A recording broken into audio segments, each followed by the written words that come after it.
오늘 말씀은 나일강이 피가 되다, 나일강이 피가 되다. 하나님께서 이집트에게 내리신 이적 10가지 중에 첫 번째 이적을 오늘 설교하도록 하겠습니다.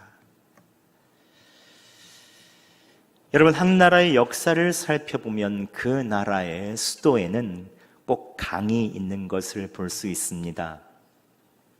서울에는 무슨 강이 있죠? 한강이 있습니다. 아름다운 야경과 또 한강이 유유하게 흐르고 있죠. 런던에는 템즈강이 있습니다. 런던 브리지가 있고요. 파리에는 세느강이 있습니다. 에펠탑이 있고 또 그 강을 건너는 다리들이 있죠. 강을 중심으로 도시들은 발전해 나가고 세계적인 도시로 뻗어갑니다. 강은 그 도시의 생명줄과 같아서 사람들에게 물을 공급해주고 농사를 가능하게 하며 또 물고기를 줍니다. 배로 이동할 수 있는 교통료가 되어서 많은 무역들이 있게 되고, 이어놓은 다리를 끊어놓으면 외부의 적들로 보호하는 방어책이 되죠. 그래서 강은 참 중요합니다. 그래서 고대 사람들은 그 강을 신처럼 의지했습니다. 이 강이 있으면 우리는 풍요롭다, 이 강이 있으면 우리는 안전하다라고 생각했죠. 특별히 애굽 사람들은 나일강을 단순한 강이 아닌 생명처럼 여겼습니다. 매년 6월에서 9월 에티오피아 고원에 비가 내리면 나일강이 범람합니다. 그러면 그 범람이 끝나면 비옥한 흙토가 남아서 애굽 땅들이 비옥하게 변했고, 거기에 밀과 보리를 심으면 엄청나게 잘 자랐습니다. 물이 있고 땅이 비옥하니 얼마나 잘 자라겠습니까? 그래서 이 나일강을 곡창지대라고도 얘기하죠. 그때 나온 잉여 생산물로 나일강을 따라서 교역을 해서 많은 물자들을 교환하니 자연스럽게 부유하게 되었고, 이 이집트는 세계 최강국이 되었습니다. 문명이 발달할 수 있었고, 나일강을 통해 모든 것이 발전할 수 있었죠. 그런데 오늘 하나님께서는 모세에게 가장 먼저 이집트의 나일강에 가서 나일강을 치라라고 말씀하십니다. 그리고 애굽의 나일강을 피로 만드시고 모든 물고기가 죽는 죽음의 강으로 만드시죠. 그렇다면 왜 하나님께서는 첫 번째 재앙을 나일강에 내리시는 것입니까? 10가지 재앙 중에 가장 첫 번째로 왜 나일강을 치시는 것입니까? 오늘 본문을 통해서 하나님께서는 무엇을 우리에게 말씀하고자 하십니까? 오늘 이 말씀을 통해서 우리에게 주시는 교훈을 함께 살펴보고, 하나님께서 주는 참 평안과 은혜를 누리시는 여러분 되시기를 예수 그리스도의 이름으로 축원합니다. 오늘 하나님께서 모세를 통해 나일강을 치게 하시는 첫 번째 이유는 무엇입니까? 작다고 무시하면 안 된다는 것입니다. 함께 20절과 21절 말씀 봉독하겠습니다. 시작. 모세와 아론이 여호와께서 명령하신 대로 행하여 바로와 그의 신하와의 목전에서 지팡이를 들어 나일강을 치니 그 물이 다 피로 변하고 나일강의 고기가 죽고 그 물에서는 악취가 나니 애굽 사람들이 나일강 물을 마시지 못하며 애굽 온 땅에는 피가 있으나. 아멘. 모세는 나일강 앞에서 지팡이를 듭니다. 양모는 지팡이죠. 그리고 하나님의 말씀에 순종하여 나일강을 칩니다. 그런데 여러분 한번 생각해 보시죠. 모세가 지팡이로 나일강을 쳐서 이 강이 피로 변하는 것이 가능하겠습니까? 나일강은 어떤 강입니까? 길이 6,650km로 아마존 강과 함께 세계에서 가장 긴 강으로 알려져 있습니다. 거기에 있는 나라들 수단과 그리고 우간다를 관통하여 이 아프리카의 젖줄이라고 불리는 것이 나일강이죠. 여수에서 서울까지 KTX 길이가 320km니 6,650km면 20배가 넘습니다. 한반도 세로 길이가 함경북도에서 마라도까지 길이가 1,100km인데 여기에 6배입니다. 놀래지도 않으시네요. 예, 얼마나 커야 우와 놀래시겠습니까? 엄청나게 넓은 나일강으로 무역선들이 지나가고 지금도 크루즈선이 나일강으로 다니는 여행 상품으로 있을 정도로 이 나일강은 정말로 광대한 그런 강입니다. 나일강은 너무 큽니다. 나일강은 정말로 넓습니다. 작은 세면대에 잉크를 떨어뜨리면 색이 금방 변하죠. 물색이 금방 변합니다. 하지만 여수바다에 잉크를 떨어뜨려다고 생각해 보세요. 여수바다가 꿈쩍이나 합니까? 잉크가 사라지죠. 하물며 세계에서 가장 길고 큰 강을 작은 지팡이로 친다면 그 넓은 물이 어떻게 피로 변하겠습니까?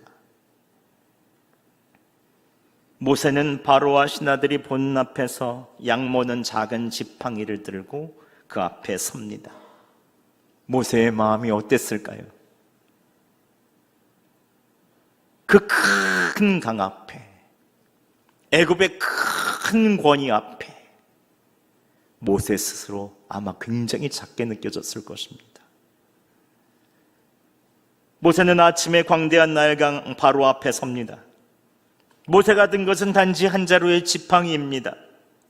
거대한 강의 흐름과 광대한 제국의 권세 앞에 하나님은 모세가 지팡이를 들고 나일강을 치라고 말씀하십니다. 거기 무슨 간의 기별이라도 가겠습니까? 그 모습은 아마 바로와 신하들의 눈에는 어린아이가 물 위에 막대기로 물장난하는 것처럼 보였겠죠. 그럼에도 불구하고 모세는 하나님의 말씀에 대하여 순종합니다. 거대한 강에 비해 스스로 너무나도 작게 보이지만 하나님께서는 모세가 순종하여 지팡이로 나일강을 치게 하시죠. 왜 그런 것입니까? 왜 첫 기적부터 지팡이로, 이 작디 작은 지팡이로 이 큰 나일강을 치라고 하시는 것입니까? 하나님께서는 모세의 작은 순종을 통하여 큰 역사를 일으키시기를 원하시죠. 여러분, 작다고 무시하면 안 됩니다. 작은 순종이 큰 역사를 일으킵니다. 오늘 설교 전에 제가 오늘 첫 번째 요지가 작다고 무시하면 안 된다라고 했더니 제 아내가 나를 가리키는 거야? 이렇게 얘기하더라고요. 예. 이러면 작다고 무시하면 안 됩니다. 작은 순종이 큰 역사를 일으키죠. 작은 순종으로 거대한 나일강이 피로 물듭니다. 하루아침에 악취가 나고 물고기가 죽어갑니다. 애굽의 식수가 끊어집니다. 생명줄이 끊어지는 것이죠. 사실 모세가 강을 치는 행위 자체는 아무런 힘도 없습니다. 하지만 연약한 자의 작은 순종을 통해서 하나님께서 역사하여 주시죠. 작다고 무시하지 마세요. 우리의 작은 순종을 통하여 하나님께서는 인생을 변화시키십니다. 가정을 변화시키십니다. 교회를 변화시키십니다. 그런데 모세가 순종한 이유는 어디에 있습니까? 그는 하나님을 대면한 사람이죠. 매일마다 하나님과 대면하여 있죠. 하나님의 매일마다 말씀을 듣죠. 내 앞에 너무 생생하게 하나님의 사랑의 심을 경험하니 순종할 수밖에 없는 것입니다. 여러분, 성령님께서 내 마음에 임하시고 매일마다 예수님을 바라보고 예수님이 내 마음에 계신 것을 매일마다 확증하면 순종할 수밖에 없죠. 갈등이나 어려운 상황이 와도 주님 살아계심이 확실하면 순종할 수밖에 없습니다. 왜냐하면 살아계신 내 예수님이 내 마음에 함께 계심이 너무나도 분명하기 때문이죠. 여러분, 순종은 단순한 행동 같지만 예수님이 내 마음에 살아계시다는 증거입니다. 그래서 하나님께서는 순종을 기뻐하시죠. 작건 크건 순종 자체를 너무나도 기뻐하십니다. 그래서 하나님께서는 작은 순종을 통해 개인과 가정과 일터에서 큰 전환점을 만드십니다. 저는 사랑하라는 말씀에 순종할 때 일어나는 기적과 많은 일들을 봤습니다. 가족이 하나가 됩니다. 마음의 상처가 치유됩니다.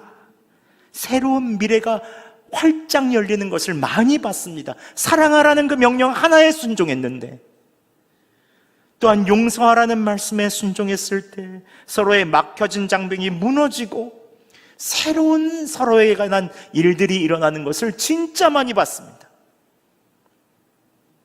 여러분, 이외에도 우리가 해야 할 작은 순종들은 많죠. 화평하라, 오래 참으라, 선한 양심을 가지라, 충성하라, 온유하라, 절제하라. 이것은 모두 다 예수님의 성품이죠. 여러분, 작은 순종을 귀하게 여기시기 바랍니다.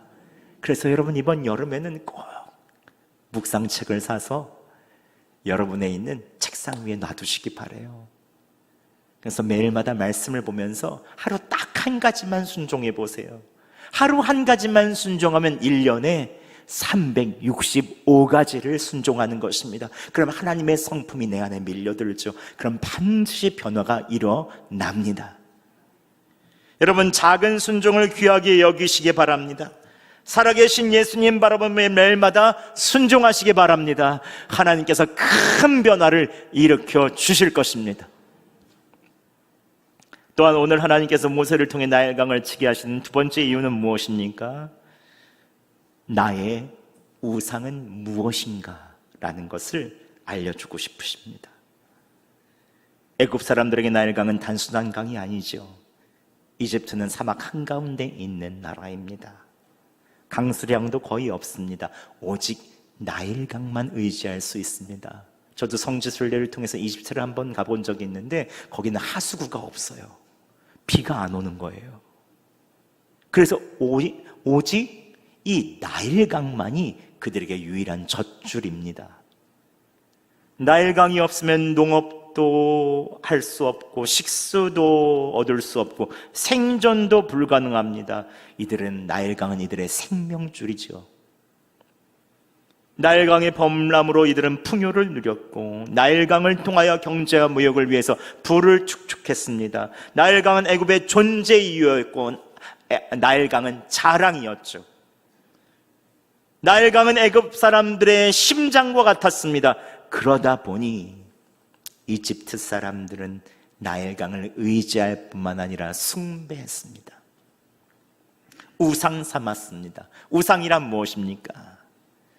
하나님이 주시는 것을 모두 다 줄 수 있다고 믿는 대상이 바로 우상 아닙니까? 나일강에서 풍요와 다산을 준다는 신 히피신을 믿고 경배했습니다. 나일강의 범람을 통해 죽음과 부활을 일으킨다는 오리시스를 신을 만들고 경배했습니다. 나일강이 이들의 우상이죠. 하나님 대신 모든 것을 나에게 줄 수 있다. 나일강은 애굽 사람들의 마음의 우상이었고 신적인 존재였습니다. 그래서 오늘 본문에 하나님께서는 꼭 아침에 나일강에 있는 바로에게 가라고 말씀하십니다. 함께 15절 말씀 봉독하겠습니다. 시작. 아침에 너는 바로에게로 가라. 보라, 그가 물 있는 곳으로 나오리니 너는 나일강가에 서서 그를 맞으며 그 뱀되었던 지팡이를 손에 잡고. 아멘. 왜 아침에 가라고 하신 것입니까? 바로는 매일 아침 나일강에서 나일강의 신에게 제사했습니다. 나일강의 신에게 경배했고, 풍요와 다산의 신인 히피와 죽음과 부활의 신인 오이시스를 경배하고 찬양했습니다. 하나님께서 바로 그 아침에 바로 왕이 나일강의 신에 제사하고 경배할 때 그때 나일강을 치게 하시는 것입니다. 즉 모세를 통해 바로 왕과 애굽 사람들의 우상을 치신 것이죠. 나일강이 피로 그 순간 변합니다. 나일강이 피로 변했다는 것은 물이 단순히 오염된 것이 아니죠. 애굽 사람이 의지하고 절대적으로 여겼던 생명줄이 죽음의 강으로 바뀐 것입니다. 우상이 무너진 것이죠. 함께 18절 말씀 저희가 봉독하겠습니다. 시작. 나일강에 고기가 죽고 그 물에서는 악취가 나리니 애굽 사람들이 그 강물 마시기를 싫어하리라. 아멘. 어제까지 의지하고 경배했던 나일강에서 악취가 나고, 어제까지 의지하고 제일 좋아했던 나일강이 사람들이 싫어하는 대상이 된 것입니다. 즉 우상이 무너졌습니다. 우리는 오늘날 애굽 사람들처럼 나일강에 제사하지는 않습니다. 하지만 하나님이 줄 수 있다고 하는 것을 믿는 우상과 같은 나일강이 하나씩 있죠.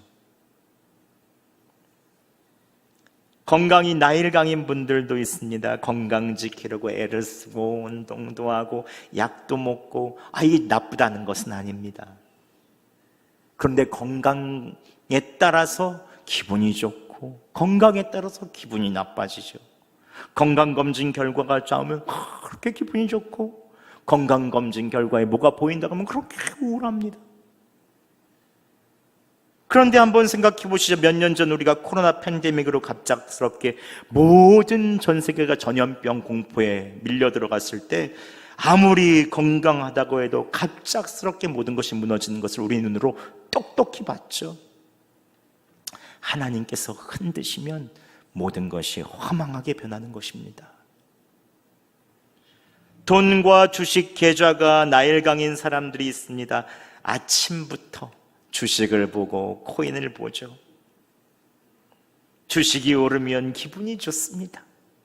주식이 내려가면 그렇게 스트레스를 받습니다.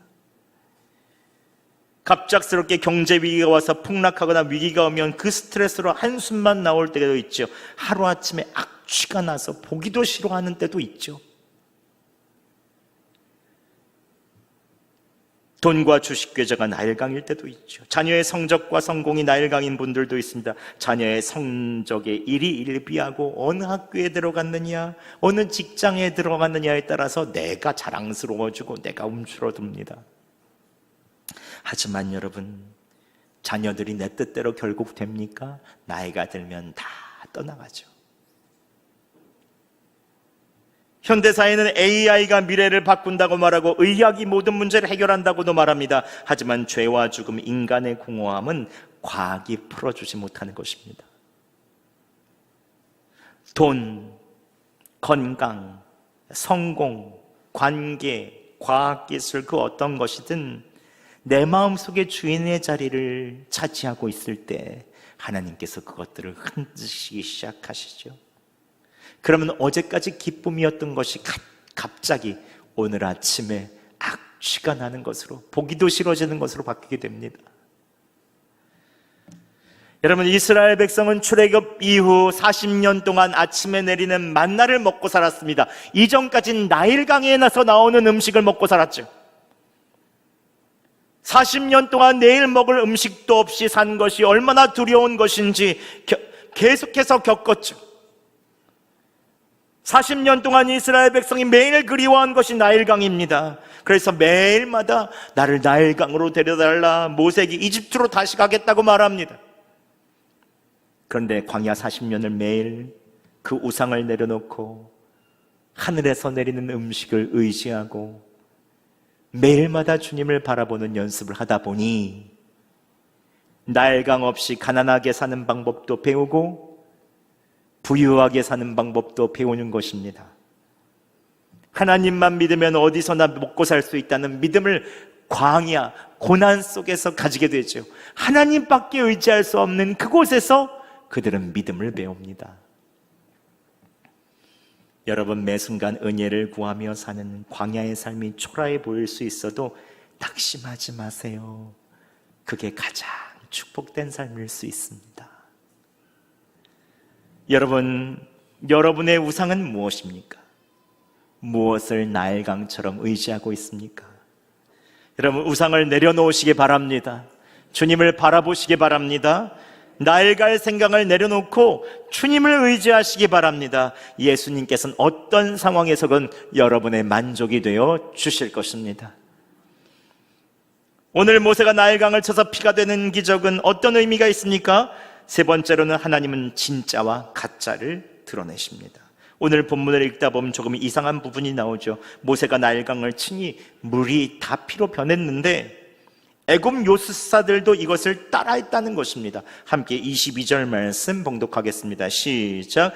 애굽 요술사들도 자기들의 요술로 그와 같이 행함으로 바로의 마음이 완악하여 그들의 말을 듣지 아니하니 여호와의 말씀과 같더라. 아멘. 저는 이 부분을 읽을 때마다 가슴이 답답하더라고요. 하나님께서 왜 애굽의 요술사들이 모세의 기적을 흉내내게 허락하셨을까? 하나님께서는 모든 것을 막으실 수 있는 분이시잖아요. 그렇다면 바로가 일찍 무릎을 꿇고 하나님의 전능하심을 인정할 수 있었을 텐데 오히려 요술사들이 따라하니까 바로의 마음이 더 완악해졌다고 말합니다. 그렇다면 왜 하나님께서 요술사들이 나일강을 피로 만들도록 허락하신 것일까요? 그 이유는 하나님께서 진짜와 가짜를 구별하시기 위해서입니다. 요술사들은 강을 피로 만들었지만 이들은 결코 문제를 해결하지 못했습니다. 강물이 피로 된 상황에서 죽은 물고기를 살리지 못했습니다. 그 물을 다시 맑게 만들지 못했습니다. 오히려 나일강을 피로 만들므로 죽음의 바다로 만드는데 더 급속하게 빨리빨리 죽음의 바다가 만들게 되는 속도를 가속화시켰죠. 문제를 악화시켰습니다. 또한 바로를 더 교만하게 만들었죠. 여러분, 진짜와 가짜를 어떻게 구별할 수 있습니까? 가짜는 모방에 그칩니다. 애굽에 있는 요술사들처럼 하나님께서 하신 것을 따라할 수는 있어도 결국 문제를 더 악화시킵니다. 바로의 마음을 강팍하게 만들듯 보는 사람의 마음을 다 교만하게 만들고 강팍하게 만들죠. 하지만 진짜는 무엇입니까? 진짜는 생명을 내놓습니다. 진짜는 기꺼이 희생합니다. 진짜는 진짜로 죽습니다. 예수 그리스도께서 십자가에서 죽으셨습니다. 죄와 죽음의 문제를 해결해 주시기 위해서 하나님이신 그분이 대신 죽으십니다. 가짜는 생명을 살리지 못합니다. 교만합니다. 사랑이 없습니다. 하지만 진짜는 생명을 살리죠. 하나님이신 그분이 이 땅에 내려와 겸손하십니다. 그 속에 사랑이 가득합니다. 여러분, 요즘 뉴스를 통해서 기독교에 대한 비난을 당하는 시대가 되었습니다. 이럴 때일수록 진짜와 가짜를 명확하게 구별하셔야 됩니다. 겉모습만 따라하는 것은 복음이 아닙니다. 가짜는 오만합니다. 거기에는 생명이 없습니다. 보는 사람들의 마음을 더 강팍하게 합니다. 힘을 추구합니다. 무례하기 그지없습니다. 사랑은 무례하지 않는다고 하지 않습니까? 그러나 진짜 복음은 생명을 살립니다. 겸손합니다. 사랑이 가득합니다. 무례하지 않습니다. 사람의 마음, 아무리 강팍한 마음이라도 녹여나가죠. 진짜는 묵묵히 예수님을 닮아갑니다. 하나님께서는 시간의 검증을 통해서 진짜와 가짜를 드러내시죠. 저는 여러분들이 진짜 그리스도인들이 되시길 바랍니다. 마지막으로 하나님께서 모세를 통해 나일강을 치신 이유, 그것은 속히 돌이켜야 한다는 것입니다. 함께 24절과 25절 말씀 봉독하겠습니다. 시작. 애굽 사람들은 나일강 물을 마실 수 없으므로 나일 강가를 두루 파서 마실 물을 구하였더라. 여호와께서 나일강을 치신 후 이레가 지나니라. 아멘. 하나님께서는 나일강을 완전히 파괴시킴으로 애굽을 멸망시키실 수도 있었습니다. 나일강가의 모든 수원과 모든 것을 다 피로 물들일 수 있었죠. 하지만 하나님께서는 그 나일 강가에 있는 흙을 파면 물을 구할 수 있게 해주셨습니다. 또한 한시적으로 이레 동안 7일간만 허락하시고 강을 다시 원상태로 돌려놓으시죠. 이것은 7일짜리 경고였습니다. 7일은 무엇입니까? 완전수죠. 완전수. 완전한 하나님의 경고죠. 왜 하나님께서는 7일간만 허락하십니까? 하나님은 공의의 하나님이시지만 또한 사랑의 하나님이십니다. 한시적으로 나일강을 치신 것은 이들에게 회개의 기회를 주고 싶으신 것이죠. 하나님께서는 심판 속에서도 자비와 인애를 베푸시는 사랑의 하나님이십니다. 여러분, 하나님께서 우리의 삶에 작은 경고를 주실 수 있습니다. 그때 속히 돌이켜야 됩니다. 미루지 말고 주님께 돌아가야 됩니다. 7일짜리 경고가 우리에게 올 수 있습니다. 건강의 흔들림, 관계의 부딪힘, 반복되는 실수가 생길 때마다 하나님께서는 우리에게 속히 돌아오라는 사인을 주시죠. 여러분, 이것이 깨달아질 때마다 다시 속히 여호와께로 돌아가시기 바랍니다. 예수 그리스도를 바라보시기 바랍니다. 길이요 진리요 생명이신 주님께서 여러분의 삶을 인도하여 주실 것입니다. 말씀을 마치겠습니다. 여러분, 작은 순종을 무시하지 마세요. 작은 순종이 인생을 바꿉니다. 하나님께서 반드시 역사하여 주십니다. 여러분의 우상은 무엇입니까? 하나님보다 더 의지하는 나일강, 나에게 하나님처럼 많은 것을 줄 수 있다고 생각하고 자꾸 마음속에 의지하는 그 나일강은 무엇입니까? 하나님께서 그것을 흔드실 때 마음을 더 굳게 합니까? 아니면 여러분 빨리 돌이킵니까? 진짜와 가짜를 구별할 수 있는 눈을 가지세요. 복음은 명확합니다. 속히 돌이키시기 바랍니다. 빨리 예수님께로 방향을 돌리시기 바랍니다. 나일강은 그 피로 죽음을 가져왔지만 예수 그리스도의 보혈의 피는 영원한 생명을 주십니다. 예수님께 방향을 돌리세요. 7일간이면 충분합니다. 주님은 자비로우시고 용서하시는 분이십니다. 주님께 나아가시기 바랍니다. 이번 한 주 나일강이 피가 되는 이 첫 번째 기적을 통해 우상을 내려놓고 작은 순종으로 기적을 맛보며 매일마다 속히 주님께 돌이키는 은혜의 그리스도인 되시기를 예수 그리스도의 이름으로 축원합니다.